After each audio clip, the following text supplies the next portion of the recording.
Vamos à revista de imprensa desta manhã e nosso convidado Paulo Morgado, gestor e escritor, editou recentemente um novo livro, Gerir, o cómico ensina a desorganizar ou organizar, aqui a respeito da crise e da forma como podemos rir com a crise. Já vamos ao livro. Muito bom dia, Paulo.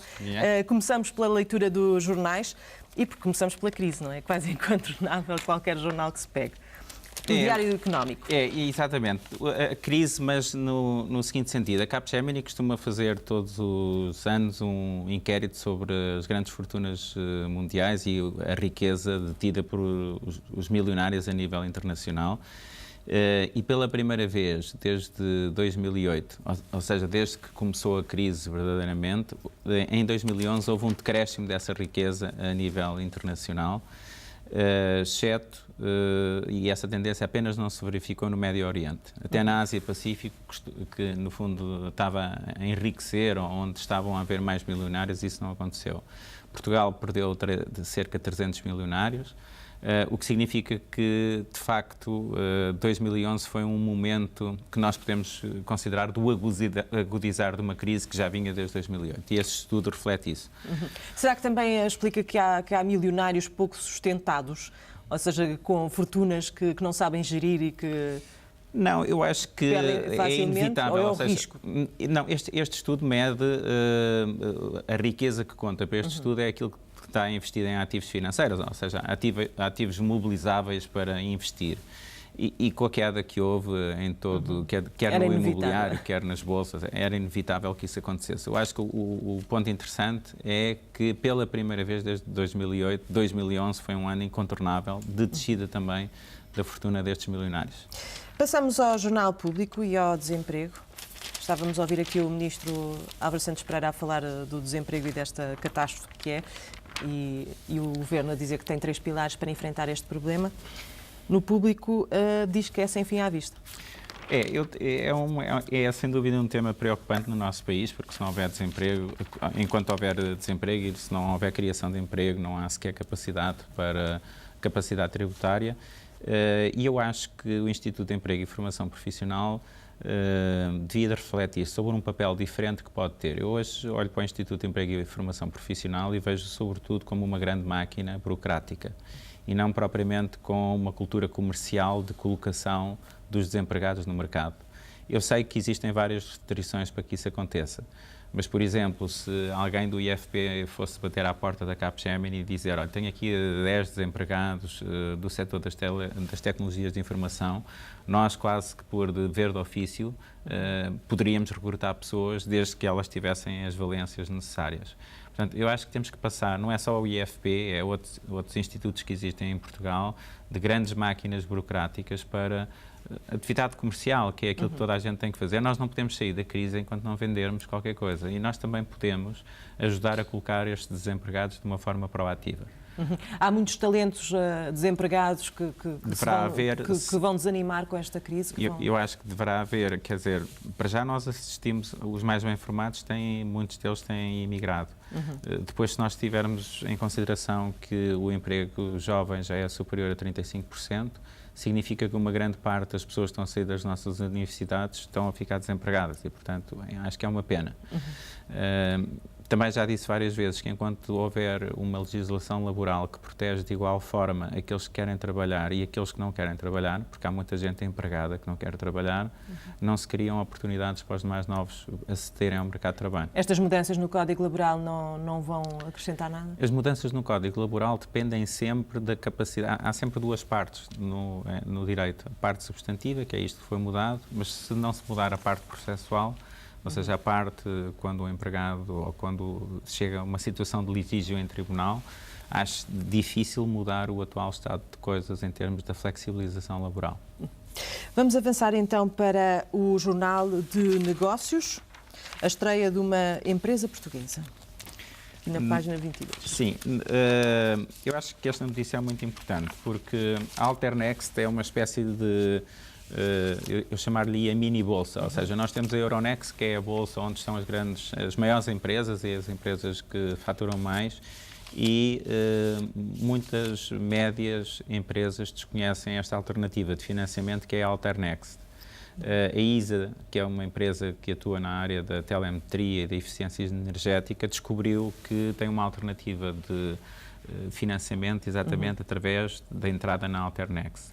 Eu acho que é muito positivo que isso tenha acontecido e acho que a Euronext deve estar satisfeita com esta, das primeiras empresas que entram em Portugal, porque ajuda não só a resolver um problema de financiamento, como ajuda a tornar mais líquidas as empresas, ou seja, é mais fácil entrar para sócio da ISA hoje em dia com ações dispersas no mercado do que antigamente era.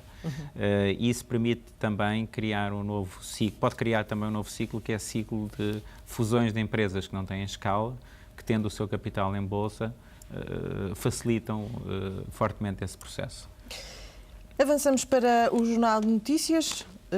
O imposto proposto por Miguel Cadilho não é novo, já tinha feito esta proposta para abater a dívida pública. Porque vem na primeira página e chamou-me a atenção.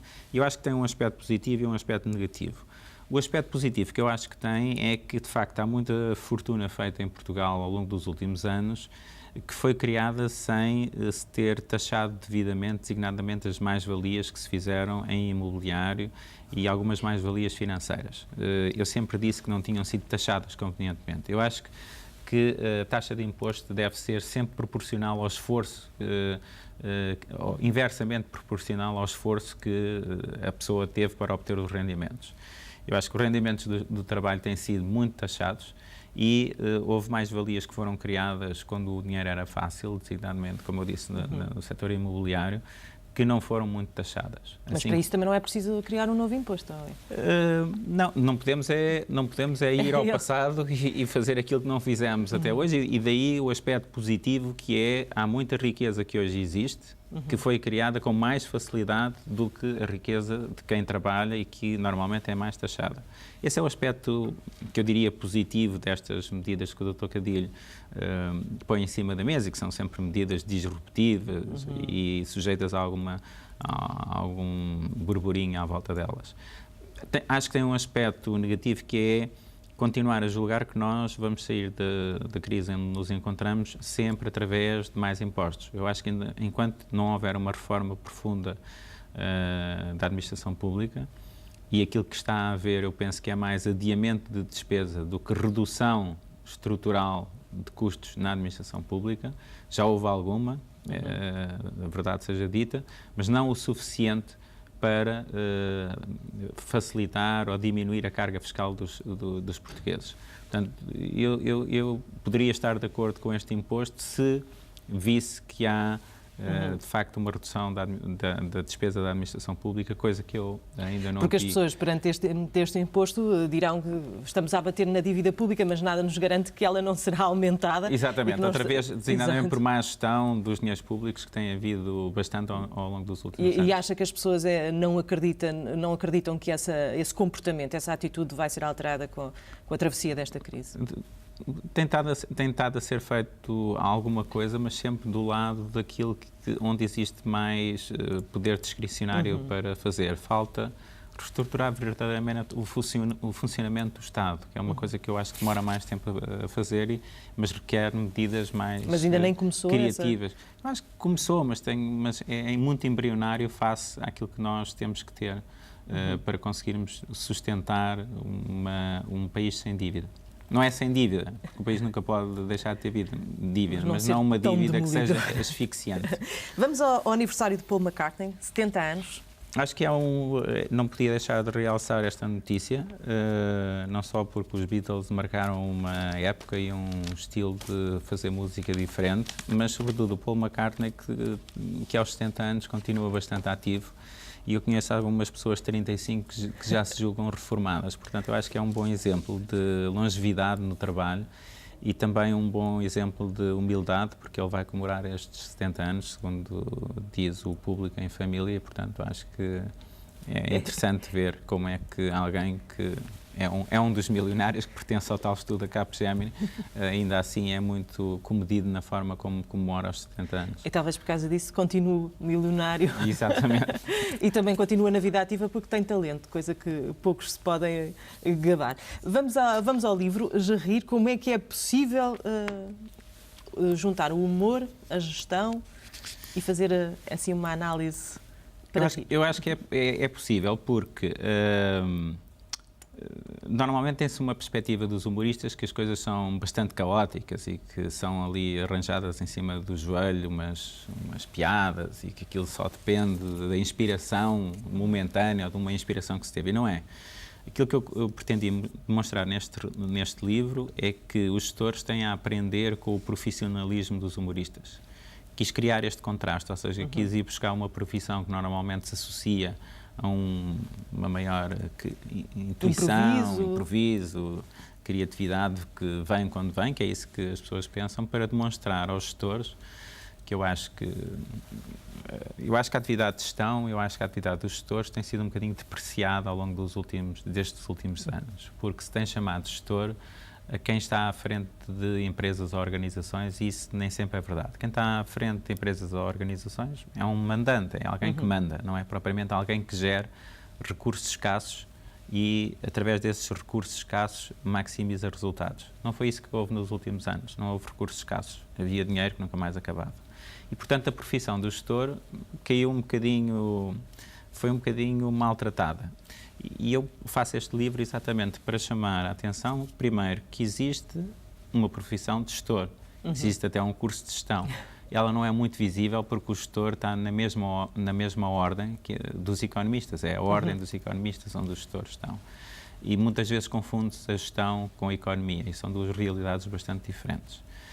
Para profissionalizar mais e para chamar o gestor da necessidade de profissionalizar mais a sua atuação, estas entrevistas contribuíram para mostrar os aspectos de como é que os humoristas conseguem ser muito profissionais. Ou seja, eles são sujeitos a rotinas muito acutilantes. Todos os dias há humoristas que todos os dias têm que apresentar sketches na rádio e, portanto, não podem depender de uma ideia que tem que surgir durante a tarde do dia anterior ou do próprio dia. Tem que ter as suas rotinas de criatividade, que foi isso que o livro estudou. Tem um cutelo que eu acho que é bastante marcante, que é o cutelo do riso. O gestor às vezes não atinge resultados e continua a ser gestor. O humorista que deixa de fazer rir, acabou. E, portanto, o gestor também pode aprender com ele nesse aspecto. Ou seja, hoje já não há dinheiro para financiar incompetências de gestão, penso eu, não sei, alguns eventualmente vamos desejar que não. Alguns eventualmente ainda o arranjarão e, portanto, não havendo dinheiro para financiar isso, acaba por haver uma analogia para o gestor entre a capacidade de gerar dinheiro e a capacidade do humorista de gerar o riso. Fica aqui então a sugestão de leitura, aqui com várias entrevistas, a Nuno Artur Silva, Hermano José, Ricardo Luz Pereira, entre muitos, o Gel, o Bruno Nogueira. Muito obrigada pela sua participação nesta revista de imprensa. Deixamos a sugestão de leitura, fechamos o Jornal das 10, regressamos à hora certa às 11. Até já.